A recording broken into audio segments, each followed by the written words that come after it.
Hello and welcome back to Serious About Rugby League's podcast, and this very special Easter weekend we're going to be looking into all the Good Friday fixtures and what's to come over the Easter holidays. So myself and Dan are back in the studio and we're going to get straight back into it. So first off, Dan, this is the pinnacle of the English Rugby League calendar. This is what we all look forward to at the start of the season when the fixtures are out. We know that this fixture list is coming up. Are you excited for it? And I think potentially some of the changes that will happen in the league table this week could affect the entire season. Yeah, it's obviously a big period of games, isn't it? They come thick and fast, those two sets, whether you're on Thursday, Friday or on the Monday. Obviously big derby fixtures as well, so massive games, not just for the season, but obviously for bragging rights and the locals, which I know you're especially into. I will be if it goes right for me. But first of all, you said derbies. Let's look at one of the derbies. The early game on the Friday. We'll look at this in a bit more detail than we normally would, because this is a massive game for one particular city. Which way do you think it'll go? How do you think it'll unfold? I think it's a difficult one to call. I mean, obviously they haven't played each other for a few years, with KR being in the Championship.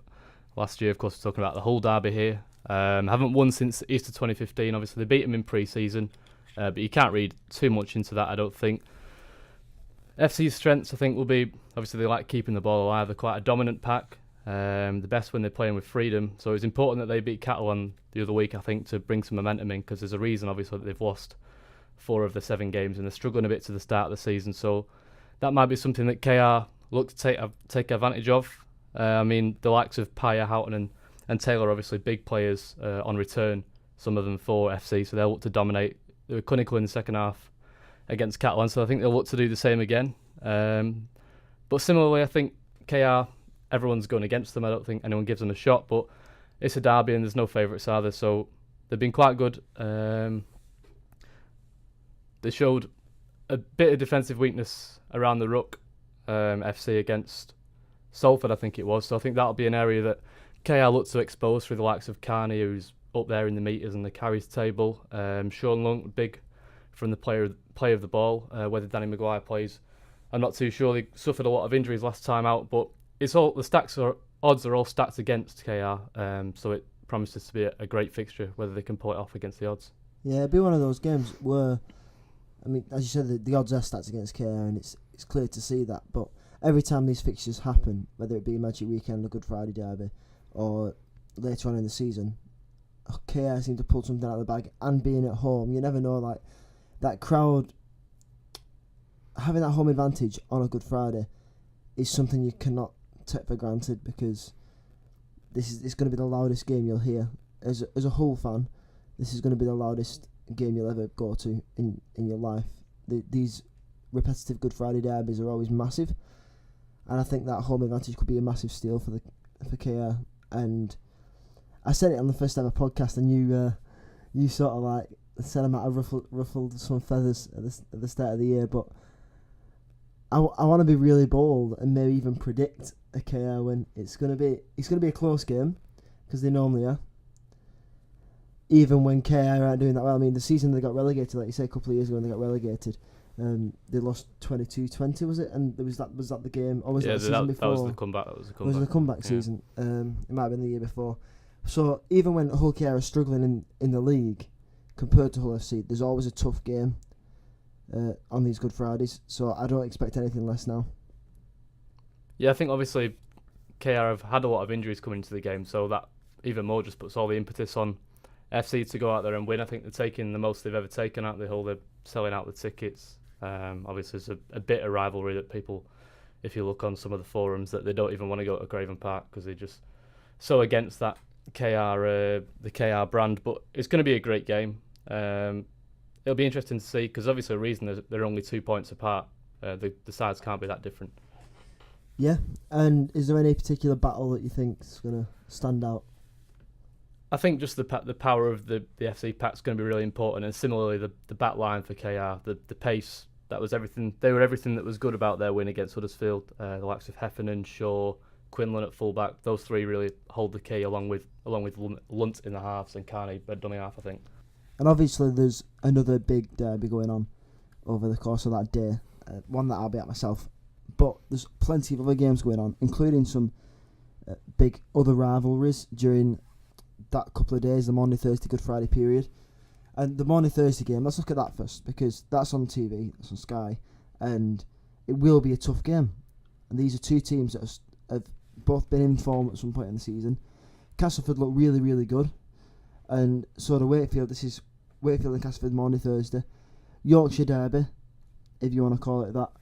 Wakefield are sat third, look good, but have come in on the back of a couple of tricky games. A loss against Warrington last time out.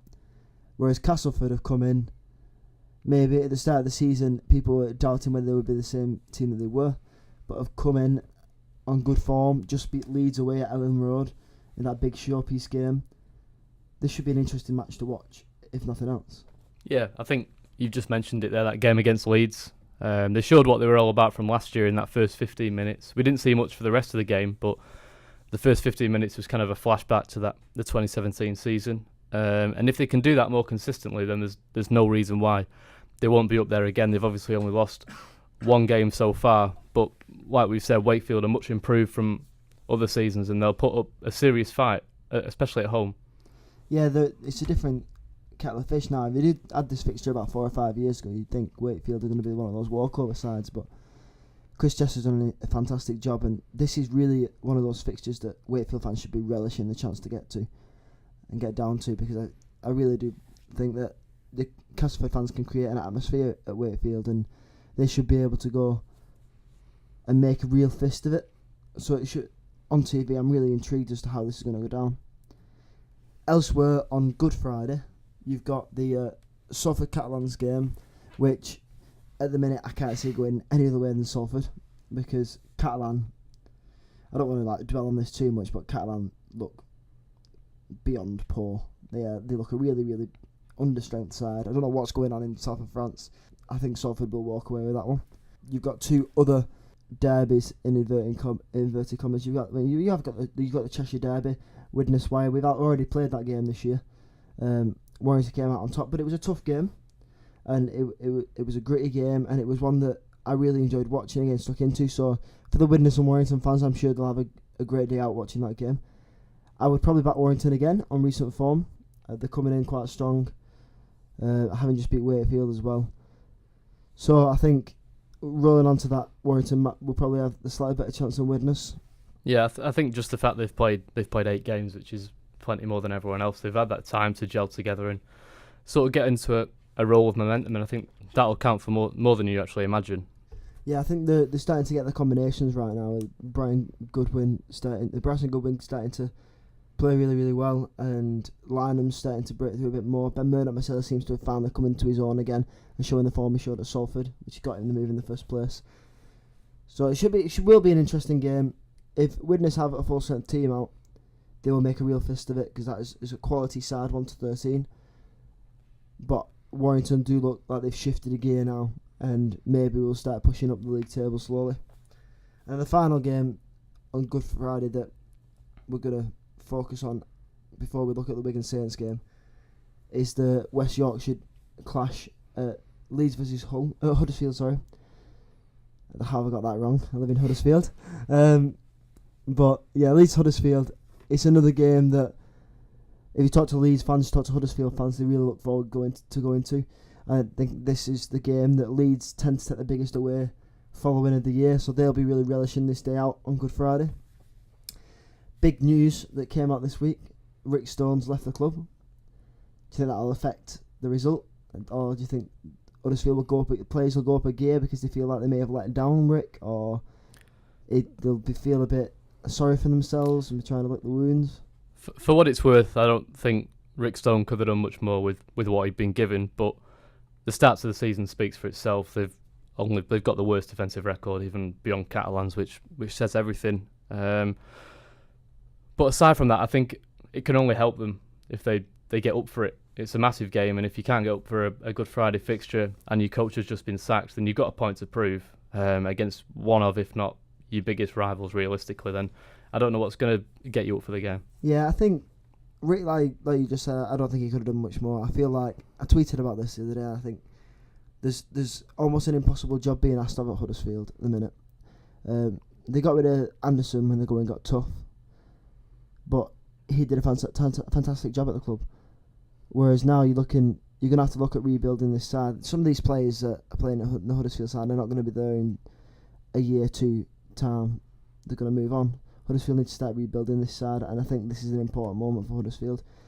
This game, just in terms of this game, I think the players need to step up because they're letting the fans down more than anything. And this is the time where they need to prove that they're here to actually get themselves involved and prove a point that they can get into that top 8. And then we go into what I will argue, and I'll always argue this, the biggest game in Rugby League, the biggest derby in Rugby League, a game that I'm personally looking forward to going to. This is the Wigan Saints game. It's the showpiece for Sky, the 3 o'clock kickoff, and it's going to be an interesting match to watch. These are the 2 teams that are the strongest teams in the competition currently.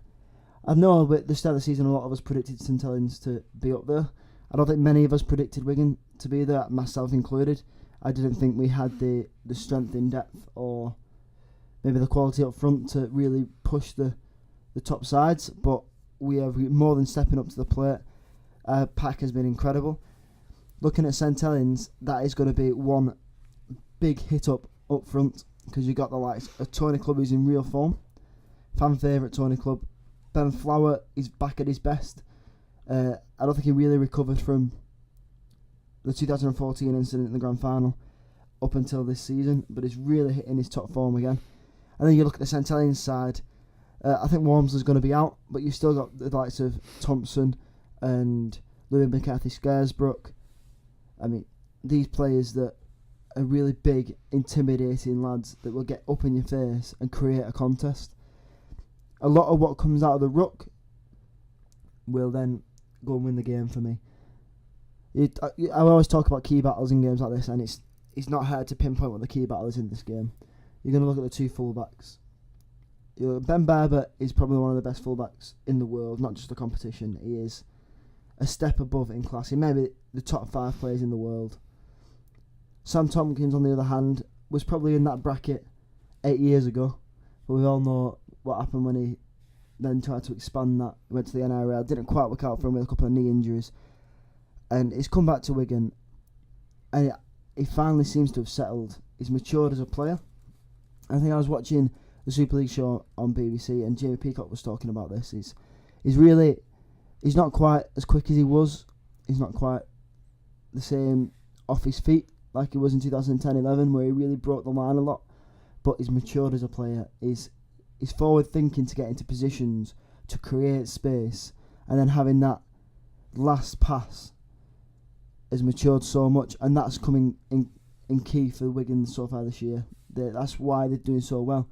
There's Sam Tompkins providing that space out the back for Wigan. Ben Barber, again, has been the standout in the competition in terms of breaking the line, getting over the try line. So it's going to be a key battle, that number 1 spot. And I do wonder whether the crowd's going to be the difference in the 2. Sam Tompkins has experienced this Good Friday derby in every sense of the word. He's played it away at Knowsley Road, which was a lot more hostile than Langtree Park is. He's played it at the DW and he's played it at Langtree Park. So he's played every single variation. As a young player, as a mature player, he's played this game a number of times. And I do wonder whether that'll be the difference. I don't think Ben Barber, although he did play the derby last year, is going to be quite ready for what he's going to face when he comes out to a packed crowd. This is a hostile environment. The Good Friday environment is bigger than anything else, and I do wonder whether that'll be the difference in the 2 players. But like I said, I think whoever performs better on the day will win the game, in my opinion. Yeah, I think it's just worth noting that the one big challenge Saints have faced so far this year was Leeds at home, and that's the one that they fell short in. They should have put the game to bed realistically in the first half. So I'd look at that maybe as Wigan's kind of chance. It's a parallel between themselves and Leeds. They're the 2 biggest challenges they've faced because they've just played the bottom 4 outside of that really. So I'd look at that and say Wigan have obviously got a chance. It all comes down to the day and the crowd, and like you say, whether Barber's ready. I'm sure he'll be acclimatised. I'm sure it won't faze him, but whether the Wigan lads can make it rowdy and whether the Saints lads can make it rowdy. That's all it comes down to. Yeah, I think it's going to be an interesting match. And no matter what, like you could talk about these key battles. I think you talk LMS and Sean O'Loughlin and John Wilkin and Liam Farrell, etc., etc. The young halfbacks, Williams, Richardson, and what these lads can produce. But at the end of the day, these are the two best sides in the competition, and whether it was the derby or not, this would be a game that everybody would be excited to watch. And because it's the derby, it's just that little bit more intense, and it should be a real showpiece for Super League. So, we've spoke about the Good Friday fixtures and the one on Monday, Thursday. But what we're going to talk about now is slightly different. It's something that gets brought out every year. And you mentioned it earlier. I mean, some of these sides have got games Thursday, Monday, but most of these sides have got games Friday, Monday. And if you're as unfortunate as Huddersfield, you've got to go from playing at home against Leeds, which is going to be a tough game, tough rivalry match, to going away to Catalans on the Monday. And I'm going to ask you a simple question. It's a question that gets asked every season. Should the Easter programme stay in Rugby League? Yes, it should, if you're a fan. But if you're a player, I could understand if you were completely against it. I look at it in the same way that I look at Christmas football.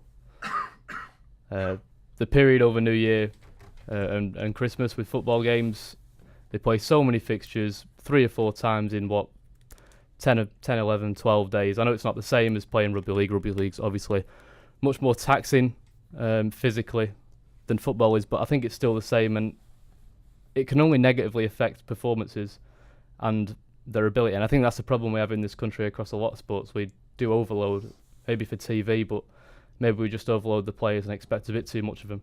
And as you said, like, rugby league is one of the most physical sports in the world, and to play 2 games in 72 hours, and for Huddersfield having to travel to the south of France to do the second, like, it's a tough ask for the body, and a lot of injuries. I mean, that sides face. Everybody has injuries throughout the season, but a lot of them come in this period where they're going to have to play 3 games in 9 days, 8 days, and it's a big struggle. I mean, Wigan and Huddersfield have drawn the short straws in terms of they both have to travel to France in that time, but it's tough. And as you said, the Christmas period in football is something they always talk about, whether that is the thing that stops England competing fully in international competition, because are they physically prepared to play another 6-7 games after coming off such a long season? And it's longer than most competitions, and it's the same in rugby league. The Super League, along with the Challenge Cup, is the longest domestic season in rugby league. Does that hinder our international chances? I'm not entirely sure whether that hinders our chances, but obviously it does affect the players. It'll make them burn out quicker than they might have done, say, if they're playing in the NRL or playing elsewhere, because those players they're not fitter, but they're fresher.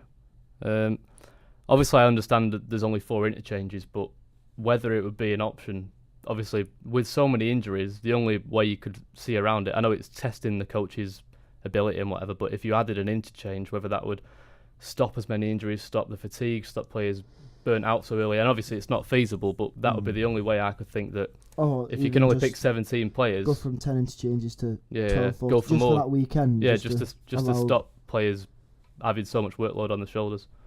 Because if you think, obviously this is the Super League, but we're talking about the Championship as exactly the same thing, and these are players who aren't even full professionals. They've got work, and they've got 2 games on Friday and Monday. Some have got to go to Toulouse. There's another a French game in there, so some have got to go to London from Cumbria. So it's the same for everyone. Yeah, and it'd be interesting to hear what you guys think at home, because this is a problem that gets brought up every year. So I think me and Dan is on a similar page in terms of, as fans, we want this to happen, but it would be sensible to have regulations in place to protect the players as best we can. But it'd be interesting to hear your thoughts on that. So we're going to quickly look in the NRL, and this is something we're going to slowly do more now that the NRL has started. And we're going to look at one side in particular, as we normally do, but this time it's going to be the New Zealand-based side, New Zealand Warriors, who have started the season 3-0, 3 wins from 3, and they look very, very comfortable in the process. Have you seen any of the games? I haven't, no.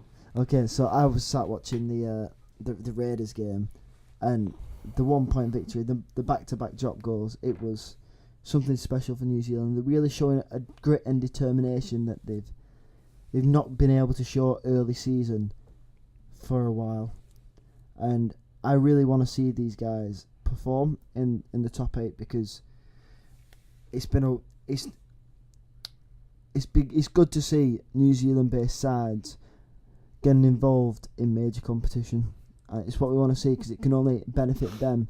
I mean, after abysmal World Cup, it can only benefit them to have a side domestically that are performing to build onto the international stage. This weekend they've got the Roosters, who are 2-1, so they're pretty good themselves and looking good. That should be an interesting battle. I'm interested to see how the halves will handle the situation, whether the Roosters will try and dominate the ruck more. New Zealand made an interesting choice this week in terms of the move Adam Blur from prop to loose and allowed other props to step in. It's something that Stephen Kearney did when he was the head coach of New Zealand in 2015, I think it was. Blur played at 13 for his country. So it's not an unfamiliar position for him. I feel like he will perform if he needs to step up in any position. But it'll be interesting to see how he goes and whether that extra body at 13, the size of Adam Blur, can really help dominate the Roosters and slow the half play down. And then if they can build on top of that, it could be 4 from 4, which is, for New Zealand, almost unprecedented. So our last section is our fans focus, as always. Basically this week we've asked you all what your favourite memories of the Easter period are, whether that be pre-Super League or not. And there's quite a few Wigan and Saints replies, Hull FC, Hull KR replies. But there's a couple of others. And one that stuck out here for us was Chris Stockton pointing out an 86-0 defeat in 1995 for Wakefield at the hands of Castleford. I imagine that, and a Good Friday weekend out with your friends and 86-0. I can't see that happening this weekend on any of those fixtures. Oh, Cass Wakefield. No, Cass Wakefield, I think, imagine would be a lot closer this year. But thanks for that one, Chris. Somebody has pointed out they used to love the Bulls Rhinos Monday Thursday game. That's something I miss, I must say. Like, that was always a good fixture. I mean, I'm always in bed ready to get up for the Good Friday game, but being able to sit and watch that Thursday night game before was always enjoyable, and it's something that has been missed since Bradford sadly fell down the divisions. And hopefully one day we'll have a chance to see that again. But that'll all obviously depend on whether Bradford can sort of restabilise themselves and push towards the Super League once again. I've seen a few of these ones. Hull KR 20, Hull FC 0, 60 minutes on the clock. Full time, Hull KR 20, Hull FC 22. Seen a few of those. Yeah, I can't imagine that's nice reading for the Hull KR fans, but there's quite a few of them knocking around. And then I've seen loads from the Wigan fans referring back to 2011 when Liam Farrell went over in the 79th minute to win Good Friday. That was the second win of a run of 8 that Wigan are currently on Good Friday, and that was a good afternoon for myself. I'll never forget. I know exactly where I was. I couldn't get a seat with my family, so I ran up to my friends. Couldn't get a seat up there. It was absolutely jam packed. So I ended up sitting on the step next to my friends, and then went down to my cousin, and it was absolute manic. It was insanity when Liam Farrell put the ball down. So yeah, there's obviously the big Good Friday fight from 2004, I think it was. It's always a good one to remember. Have you got any particularly good memories from the Easter weekend? No, being from Glossop, obviously I support Leeds, but it's not particularly easy to ever get to a game. And I've just tended to be playing cricket, to be honest, all over Easter in the past. So my first real experience of an Easter fixture was last year with Halifax, and that was at Bradford, so that was pretty good. Obviously, it's not the Bradford Leeds that I would have gone to, but it was still at Odsal on a cold Friday. Very cold Friday, and it's never good to be in Odsal when it's cold. No. That draft that used to go down. Well, thanks for all your comments, and I hope that some of these memories that you remember so fondly get recreated this weekend, at least for a few of you, unless you're a St Helens fan, and then I hope it doesn't get recreated any time in the next 10 years, so I can enjoy myself even more. But other than that, thank you for listening to this Easter special, and I hope you all have a very happy Easter.